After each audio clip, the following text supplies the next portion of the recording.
Hello viewers, welcome to cinema cemetery. நேற்று தேட்டர்ஸில் release ஆன ஹிட் 3, அதாவது ஹிட் ஃப்ரான்ச்சைஸில் வந்த தேர்ட் கேஸ் படம் எப்படி இருக்குன்னு இந்த வீடியோவில் பார்க்கலாம். தமிழில் எப்படி லோகேஷ் கனகராஜ் ட்ரக்ஸ் அண்ட் அதோட மாஃபியை வச்சு ஒரு யூனிவர்சிட்டி கிரியேட் பண்ணிக்கிட்டு வராரோ, அந்த மாதிரி தெலுங்குல சைலேஷ் கல்லனு, அதாவது ஹிட்டோட டைரக்டர், காப்ஸை வச்சு ஒரு ஃப்ரான்ச்சைஸ் கிரியேட் பண்ணிக்கிட்டு வராரு. இந்த ஃப்ரான்ச்சைஸில் வந்த ஃபர்ஸ்ட் பார்ட்டான hit the first case Adivi சேஷோட ஆக்டிங்கில் 2020 ஒரு பக்காவான இன்வெஸ்டிகேஷன் த்ரில்லராக வெளிவந்திருக்கும். ஆனால் அந்த படம் வெளிவரும்போது இதை ஒரு ஃப்ரான்ச்சைஸாக, அதாவது ஒரு பேன் இண்டியா படமாக கொண்டு போகணுங்கிற ஐடியா அப்போ இருந்திருக்காதுன்னு நான் நினைக்கிறேன். இப்போ நம்ம ஹிட் தேர்ட் கேஸ்க்குள்ளே வருவோம். இந்த படம் பார்க்குறதுக்கு முன்னாடி ஹிட்டோட ஃபர்ஸ்ட் கேஸும் செகண்ட் கேஸும் நீங்கள் பார்த்துருக்கணுமான்னு என்கிட்ட கேட்டால் அது கண்டிப்பாக ஒரு கேள்விக்குறி தான். ஏன்னா படத்தில் ஒரு கேமியோ சூப்பராக எஃபெக்ட் ஆகும். அந்த இடத்துல பிஜிஎம்லாம் போட்டு நல்லா எலவேட் பண்ணியிருப்பாங்க. அது தேட்டர் மொமெண்ட்ஸாக உங்களுக்கு ஒர்க் ஆகணும்னா நீங்கள் கண்டிப்பாக பார்ட் 1 பார்ட் 2 பார்த்துருக்கணும். அப்படி இல்லை, நான் பார்ட் 1 பார்க்கல, பார்ட் 2 பார்க்கல, இது நான் நாளைக்காக போய் பார்க்கலாமான்னு கேட்டால் நீங்கள் கண்டிப்பாக பார்க்கலாம். ஏன்னா அந்த 2 படத்தோடைய கதை இந்த படத்தை டைரெக்டாக அஃபெக்ட் பண்ணாது. ஸோ நீங்கள் கண்டிப்பாக அது 2 பார்க்கலனாலும் இது பார்க்கலாம். பார்த்துருந்தா இன்னும் கொஞ்சம் சின்ன சின்ன மொமெண்ட்ஸ்லாம் உங்களுக்கு நல்லா ஒர்க் ஆகும்னு நான் சொல்லுவேன். ஹிட்டுங்கிற ஃப்ரான்ச்சைஸ் எடுத்துக்கிட்டாலே அதில் ஒரு பேட்டர்ன் நம்ம கண்டிப்பாக நோட் பண்ணலாம். அது என்ன பேட்டர்னா, ஒரு கொலை ஒன்று நடக்கும். அந்த கொலையை இன்வெஸ்டிகேட் பண்ண ஸ்டேட்டுக்கு ஒரு டீம். அது என்ன டீம்னா HIT, ஹாமிசைட் intervention team.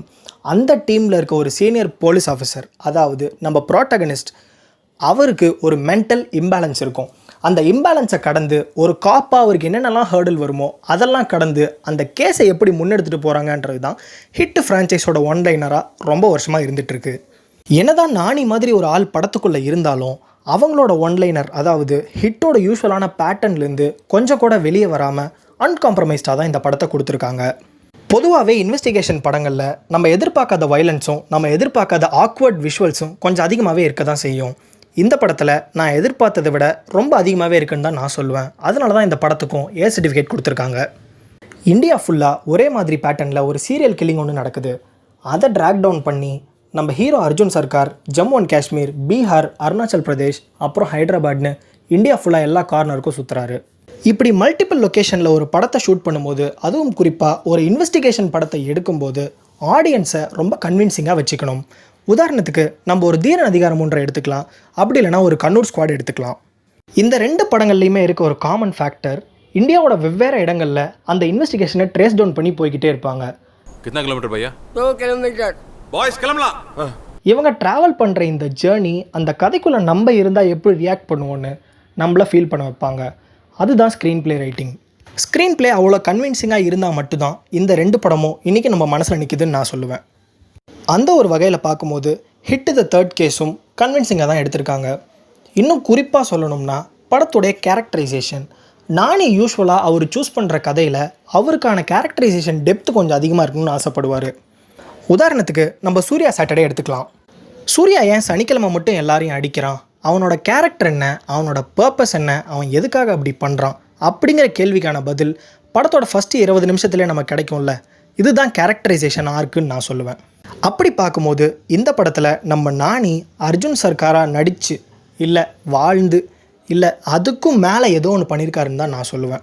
Sir, criminals இருந்தால் பூமியில் 10 ஃபீட் செல்லில் இருக்கணும், இல்லைனா பூமி கடையில் 6 ஃபீட் ஹோலில் இருக்கணும். இப்போ படத்தோடைய டெக்னிக்கல் ஆஸ்பெக்ட்ஸ்குள்ளே வருவோம். பொதுவாகவே தெலுங்கு படத்தில் மசாலா கண்டென்ட்டும் கமர்ஷியல் எலமெண்ட்ஸும் எவ்வளோ ஆட் பண்ணுவாங்கன்னு நான் சொல்லி தான் உங்களுக்கு தெரியணும்னு அவசியம் இல்லை. தேவையில்லாத ஸ்லோமோவும் அன்ரியலிஸ்டிக் ஸ்டன் சீக்வன்சஸை ரொம்ப யூஸ்வலாக பண்ணிட்டு போயிடுவாங்க. ஆனால் இந்த படம் அவ்வளோ பெரிய ஹீரோயிசம் காட்டாமல் நம்மளை கதையோட ரொம்ப ஸ்டிக்கப்பாக வச்சுருந்தாங்க. உதாரணத்துக்கு ஜம்மு அண்ட் காஷ்மீரில் பேரிகேடை உடைச்சிட்டு நானி அந்த போராளிகளை வந்து அடிப்பார். இந்த இடத்துல நல்ல கேமரா ஒர்க், நல்ல எடிட்டிங், நல்ல சவுண்ட் டிசைன், குறிப்பாக நல்ல பர்ஃபார்மன்ஸ் இருந்தால் மட்டும்தான் அதை அவ்வளோ அழகாக எக்ஸிக்யூட் பண்ண முடியும். அது நீங்கள் தேட்டரில் பாருங்கள், இந்த படத்தோட டெக்னிக்கல் சவுண்ட் எவ்வளோ இருக்குன்னு உங்களுக்கே புரியும். இப்போ படத்துடைய நெகட்டிவ்ஸ்க்கு வருவோம். த்ரூ அவுட் த மூவி எனக்கு ஒரு ஃபீல் இருந்துக்கிட்டே இருந்தது. அது என்னென்னா, இந்த படத்துக்கு இவ்வளோ ரத்தம், இவ்வளோ வைலன்ஸ், இவ்வளோ ஐ க்ளோசிங் விஷுவல்ஸ் தேவையாங்கிற கேள்வி எனக்கு இருந்துகிட்டே இருந்தது. இப்போ ரீசெண்டாக தான் நம்ம மார்க்கோன்னு சொல்லிட்டு ஒரு படம் பார்த்தோம். அந்த படம் இதை விட ரொம்ப வைலண்ட்டாக இருக்கும். ஒரு A சர்டிஃபைட் படம் தேட்டர்ஸ்லேயே ஆகட்டும், OTTலே ஆகட்டும், மக்கள் மத்தியில் இவ்வளோ பெரிய வரவேற்பை பெறுறது ஒரே காரணம் அந்த படத்துடைய ரைட்டிங். அதாவது இந்த இடத்துல இவ்வளோ ரத்தம் தேவைதான்ற கன்வின்சிங் பாயிண்ட் தான். அந்த கன்வின்சிங் பாயிண்ட்டை ஹிட் த தேர்ட் கேஸில் மிஸ் பண்ணிட்டாங்களோன்னு எனக்கு தோணுது. நாளைக்கு ரொம்ப நாளாக இந்த மாதிரி ஒரு வைலண்ட் ஃபுல் பிளட் ஷெட்டட் மூவி பண்ணணும்னு ஆசைன்னு நினைக்கிறேன். அந்த ஆசையை ஃபுல்லாக இந்த படத்தில் பூர்த்தி செஞ்சுட்டாரு.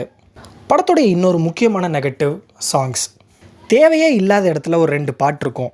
அதுவும் அது தமிழ் டப்பிங்கில் கேட்கும்போது ரொம்ப கொடூரமாக இருக்கும். அதை இன்னும் கொஞ்சம் வேறு மாதிரி பண்ணியிருக்கலாங்கிற ஆதங்கம் எனக்கு இன்னும் இருந்துகிட்டே இருக்குது. அதையும் தாண்டி ஹிட் த தேர்ட் கேஸ் யாருக்குடா ஒர்க் ஆகும்னு நீங்கள் என்கிட்ட கேட்டிங்கன்னா, ஆக்ஷன் ஃபேன்ஸ், கமர்ஷியல் லவ்வர்ஸ், அந்த சின்ன சின்ன கேமியோலாம் தேட்டர் மொமெண்ட்டாக நான் என்ஜாய் பண்ணுறேன்னு சொல்கிறவங்க, அவங்கெல்லாம் 200 ரூபாய்க்கு டிக்கெட் எடுத்துகிட்டு கண்ணை மூடிட்டு தேட்டருக்குள்ளே போங்க. முக்கியமான விஷயம், படத்தை போஸ்ட் கிளைமேக்ஸ் வரைக்கும் விடாமல் பாருங்கள். ஏன்னா முடிஞ்சிருச்சுன்னு நினைக்கும் போது அங்கே ஒரு ட்விஸ்ட்டை வச்சு நம்மளை இன்னும் ஹுக்கப் பண்ணுவாங்க. கண்டிப்பாக அந்த எக்ஸ்பீரியன்ஸ் ஒர்த்வைலாக இருக்கும். இந்த படத்துக்கு சினிமா சிமெட்ரியோட ரிவ்யூ மீட்டர் 10க்கு 7லேருந்து 7.25. अब की बार अर्जुन सरकार.